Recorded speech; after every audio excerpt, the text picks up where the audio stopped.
February 6th, 2025. In a silent Tokyo boardroom, Nissan CEO Makoto Uchida faces Toshihiro Mibe, president of Honda. For months, the two had been negotiating a historic merger, a Japanese alliance powerful enough to challenge China's rising automakers. For Nissan, it was a final chance at survival. But Uchida didn't come to be saved.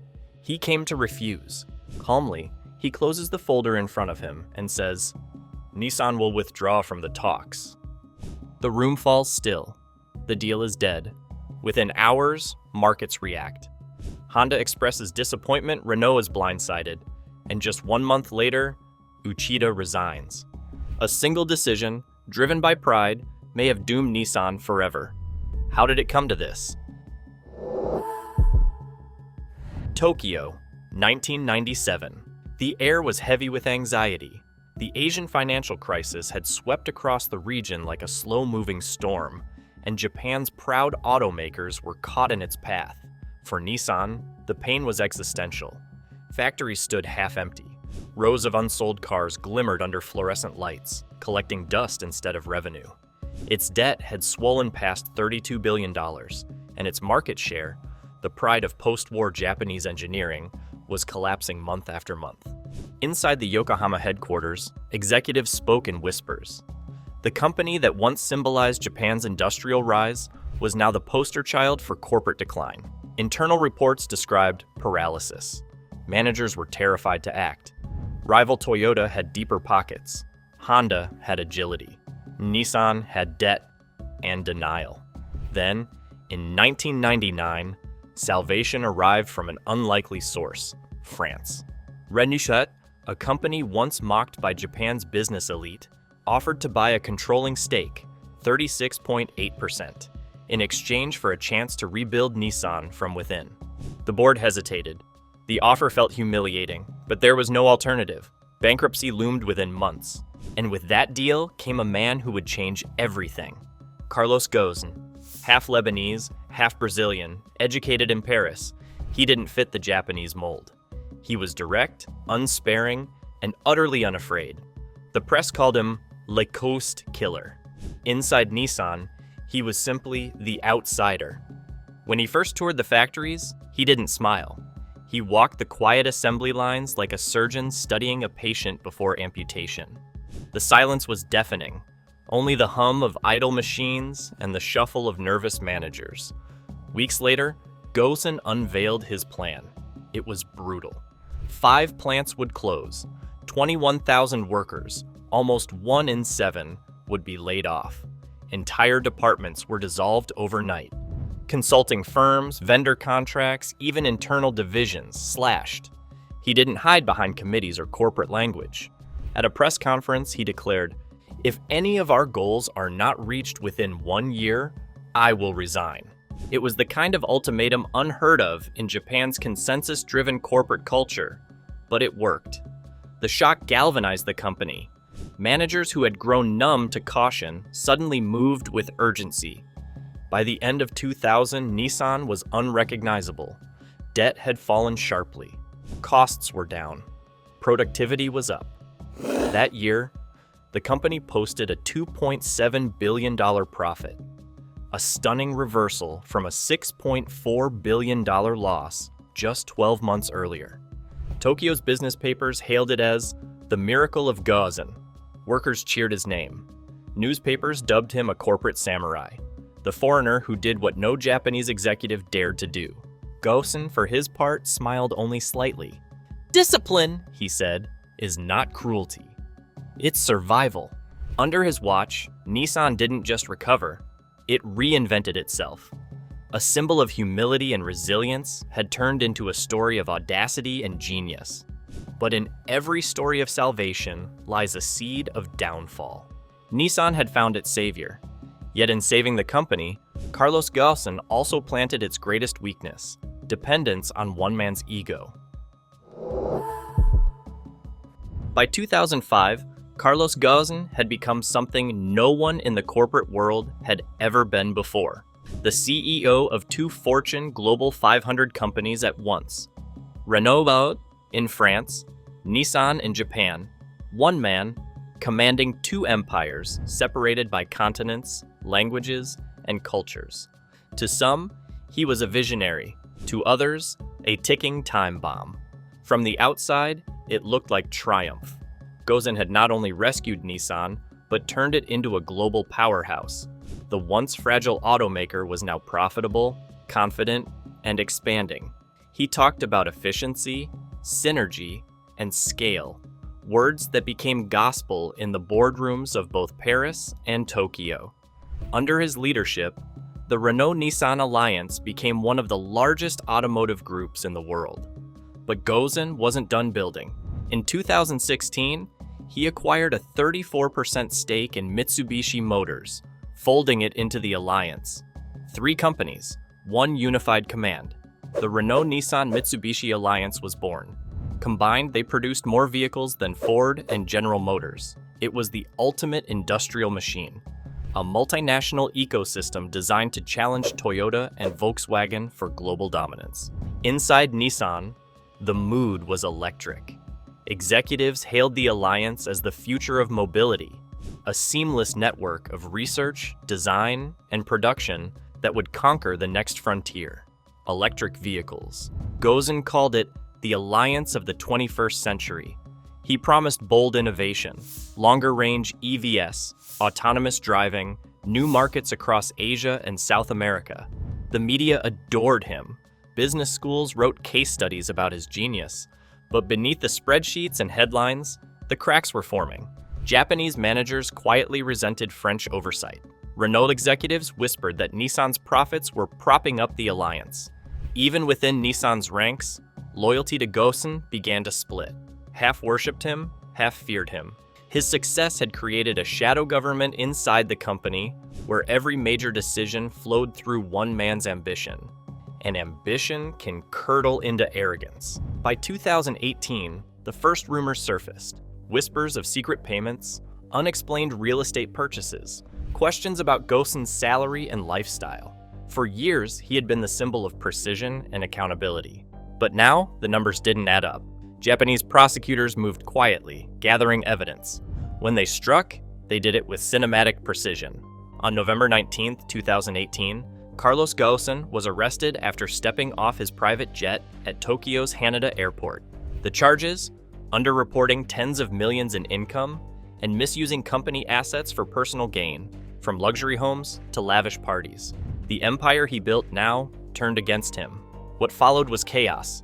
Ghosn was stripped of his titles, confined under house arrest, and humiliated before the world. But the man who had rebuilt Nissan refused to end his story there. In a move that seemed pulled from a spy film, he escaped Japan hidden inside a black music equipment case, smuggled through Osaka Airport, onto a private jet, and finally to Lebanon, where no extradition awaited him. The man who once saved Nissan now fled in a music box case from justice. And with Ghosn gone, Nissan lost more than a leader. It lost its identity. When Carlos Ghosn fled Japan in late 2019, Nissan was left decapitated.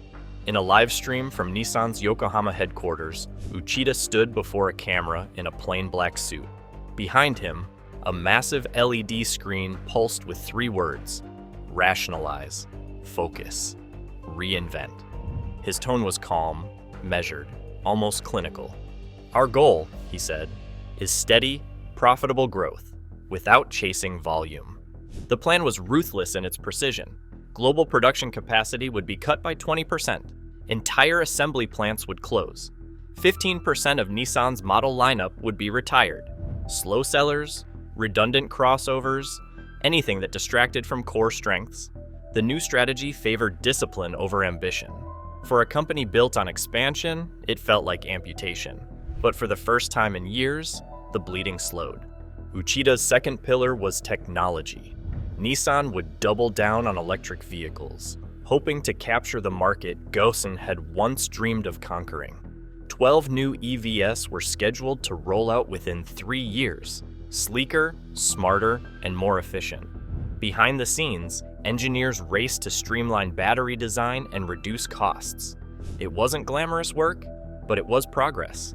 And the goals were clear: 5% operating profit margin, 6% global market share. Every division received those numbers as if they were commandments. The press began to notice. By late 2021, the headlines shifted from crisis to recovery. Nissan rebounds under new discipline. In quarterly reports, the red ink finally turned black. Operating profit reached $2.2 billion, a margin just above 2%. Small, but symbolic. For employees who had endured years of chaos, it felt like breathing again. In internal town halls, Uchida's face filled projector screens, smiling faintly, eyes tired but sincere. He thanked teams for their resilience, reminded them of the long road ahead, and promised to restore pride the right way, through consistency, not charisma. Yet, even as applause echoed through offices and factories, the ghost of Carlos Ghosn still lingered. His photos had been removed, but his shadow remained. Every success was compared to his golden years, every hesitation to his downfall. Some executives secretly called Nissan NEXT Ghosn's plan without Ghosn. And while the numbers improved, the foundations were fragile. The company's finances leaned heavily on cost-cutting, not demand. Its model lineup was shrinking faster than its reputation could rebuild. In 2022, Uchida achieved his first tangible victory, a 3.6% margin. Investors cheered. Analysts wrote of a comeback. But in the quiet corridors of Nissan's headquarters, a different tone prevailed. Behind the applause, cracks were already forming. By early 2023, Nissan's optimism had begun to fade. The numbers looked healthy on paper, but beneath the surface, trouble was spreading. In the United States, Nissan's most important foreign market, dealerships were filling up faster than customers could clear them. Rows of Rogue and Sentra models sat under the harsh lights of car lots, unsold and unmoving. What was supposed to be a routine transition between the 2023 and 2024 model years had gone terribly wrong. Parts shortages, miscommunication between factories, and poor logistics left both model generations overlapping on the market. Inventories ballooned to more than 640,000 vehicles, nearly triple the levels from just 2 years earlier. Nissan's US dealers sounded the alarm, but Tokyo was slow to respond. Executives had been so focused on keeping the EV pipeline alive that they'd underestimated the ripple effect on traditional production. When Uchida finally addressed the issue, his tone was clipped but candid. "We could not reduce inventory to expected levels," he admitted. The transition between 2023 and 2024 Rogue models did not go smoothly. The consequences were immediate. Warehouses overflowed, dealerships slashed prices, and Nissan began offering cash incentives just to move units off the lots. Cars that once carried healthy margins were now being sold at break-even, or worse. But even this wasn't the heart of the problem. The real failure was strategic. Back in 2020, Nissan had made a confident bet that the future of driving belonged entirely to electric vehicles. Hybrids, they believed, were a fading bridge between the past and the future. A temporary stopgap, the company discontinued its Rogue hybrid, redirected R&D budgets into full EV development, and celebrated the move as forward-thinking. For a while, it looked brilliant. Global headlines screamed about the EV revolution. Tesla's market cap soared. Every automaker chased the same dream. But when the hype cooled, reality set in. By 2023, the EV market had slowed dramatically, plagued by high battery costs and limited charging infrastructure. Meanwhile, hybrids quietly exploded in popularity. In the United States alone, hybrid sales jumped 53% year over year, reaching nearly 1.2 million units. Globally, the number surpassed 4 million, growing faster than pure electric vehicles for the first time in a decade. Plug-in hybrids surged even higher, up 65% in 2024, while full EV sales limped along at 23% growth. And Nissan? They had nothing to sell. Toyota's Prius lineup was reborn. Honda's CR-V and Accord hybrids were sold out in weeks. Even newcomers like Hyundai and Kia surged ahead with their hybrid portfolios. Nissan, once hailed as a pioneer of electrification, found itself stranded, too slow to pivot, too proud to admit the mistake. Profits evaporated. The company's 2023 earnings report showed a 99% collapse, from billions in profit to just 995 million yen. barely $6.5 million. Uchida called emergency meetings. Across continents, plants reduced output. Over 9,000 jobs were cut worldwide. Dividends were suspended. In desperation, Nissan began selling off its crown jewels. The most painful was its stake in Mitsubishi Motors, the third pillar of the once great alliance. It was a symbolic admission that the empire Ghosn had built was finally fracturing. Inside the company, morale hit new lows. Engineers spoke of decision fatigue. Managers avoided mentioning EV targets during meetings. Investors whispered that Nissan's leadership had lost touch with reality. To the public, Uchida maintained composure. These turnaround measures, he said, do not imply that the company is shrinking. Nissan will become leaner and more resilient, but everyone knew the truth. Nissan wasn't evolving, it was retreating. They cut costs, they sold assets, they sacrificed pride. But what they really needed was humility. And then, just as the company teetered on the edge, a call came from across Tokyo. A proposal, a partnership. The phone call that could have saved them. By late 2024, Nissan was cornered.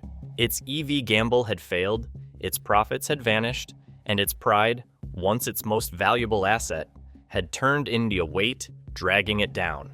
Investors whispered that bankruptcy was only a matter of time. Inside the boardroom, there was quiet panic.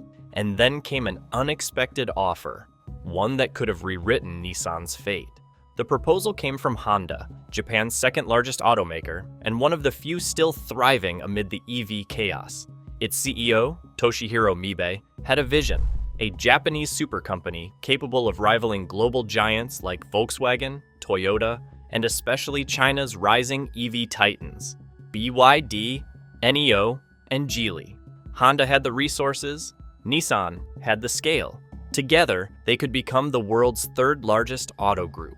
At first, the talks were framed optimistically, a merger of equals. Both companies would share technologies, combine R&D budgets, and consolidate manufacturing. The plan was ambitious, but achievable. On paper, it looked like salvation. Behind closed doors, however, the tone was far less romantic. Honda was in a position of strength. Their market cap exceeded $45 billion, while Nissan's hovered below $10 billion.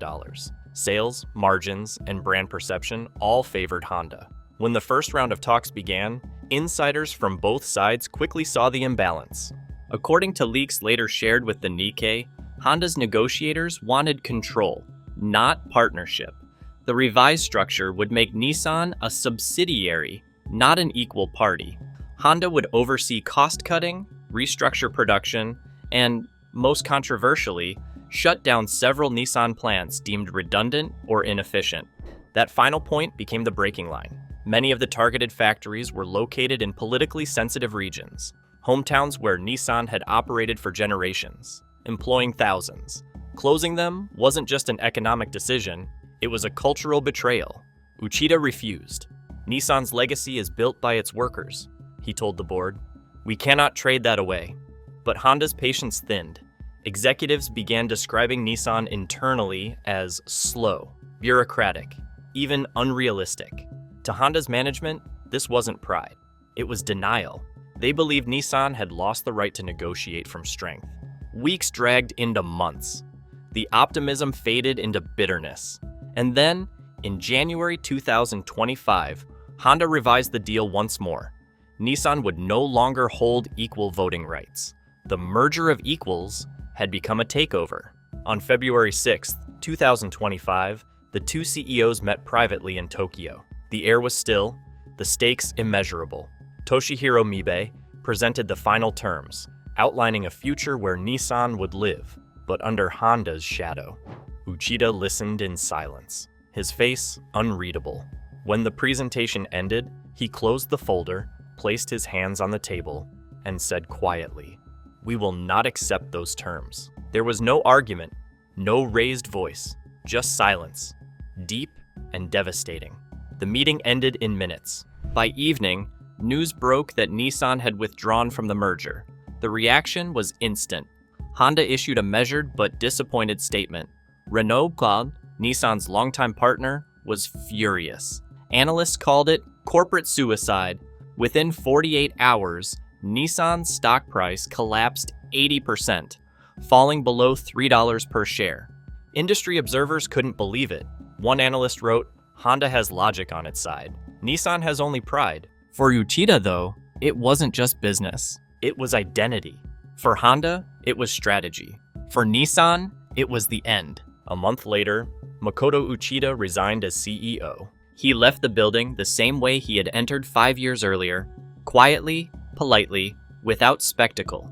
Behind him, the company he tried to save was collapsing under the one thing it had never learned to let go of: pride. By spring 2025, the numbers told a story even Uchida's optimism could no longer mask. Nissan reported its first operating loss in 4 years, 79 billion yen, roughly $534 million. The debt had ballooned past $50 billion, and cash reserves were evaporating. Factories across Japan, the US, and Europe stood half idle, waiting for orders that never came. A new CEO was appointed within weeks, a pragmatic technocrat whose first public act was as cold as it was necessary, announcing 20,000 layoffs. Entire divisions would be consolidated, budgets frozen, projects canceled. In investor circles, the mood turned from concern to resignation. According to data from Macro Axis, Nissan now carried a 100% probability of bankruptcy. Not theoretical, not distant, inevitable. For a company that had once defined Japan's post-war recovery, the fall was more than financial. It was spiritual. Across Tokyo, economists spoke not of numbers, but of pride, of the cultural reflex that had driven Nissan to reject help even when drowning. In Japan's business ethos, honor often carries more weight than profit, and sometimes that weight becomes unbearable. The irony was suffocating. 25 years earlier, Nissan had been saved by a foreigner willing to defy convention. Carlos Ghosn's shadow still lingered over every boardroom. Some executives cursed his arrogance. Others quietly longed for his decisiveness. He had embodied everything Nissan feared: change, confrontation, foreign influence. Yet without him, the company had never truly found itself again. Now, with Ghosn and Uchida resigned, there was no villain left to blame. Only a legacy of missed chances and misplaced faith. The empire that once united Japan, France, and Mitsubishi had fractured into silence. What remained was a brand haunted by what it refused to become.